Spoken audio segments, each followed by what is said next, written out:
प्रातरज्ञं प्रातरिन्द्रं हवामहे प्रातर्मित्रावरुणा प्रातरश्विना प्रातर्भगं पोषणं ब्रह्मणस्पतिं प्रातः सोमामुतरुद्रं होवेम। 5 రోజుల పాటు వైభవోపేతంగా జరిగిన అయుత చండీ మహాయాగం ముగిసింది. చివరి రోజు వేలాది మంది భక్తులు ఎర్రవల్లి చేరుకున్నారు. గవర్నర్ దంపతులు అయుత చండీ మహాయాగం పరిసమాప్త కార్యక్రమానికి హాజరయ్యారు. యాగం జరిగిన స్థలంలో ఈ రోజు కేసీఆర్ కుటుంబం నిద్ర చేస్తుంది. సోమవారం వేములవాడ రాజరాజేశ్వర స్వామిని కేసీఆర్ దర్శించుకుంటారు. 5 రోజుల యాగంలో పలువురు ప్రముఖులు యాగశాలను దర్శించుకున్నారు. వీరిలో కేంద్ర మంత్రులు, న్యాయవాదులు, మేధావులు, వ్యాపార ప్రముఖులు, రాజకీయ నాయకులు పాల్గొన్నారు.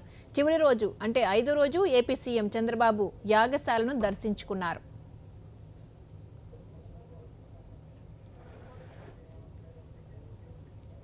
అయుత చండీ యాగం యాగశాలలో ఆగ్నేయం దిక్కున నిప్పురవ్వలు ఎగిసిపడడంతో కొద్దిగా మంటలు చెలరేగాయి.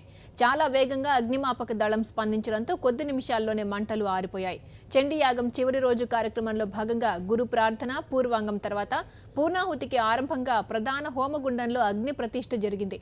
చతుర్వేద యాగశాలలో రాజశ్యామల యాగశాలలో పూర్ణాహుతి కార్యక్రమం పూర్తయింది.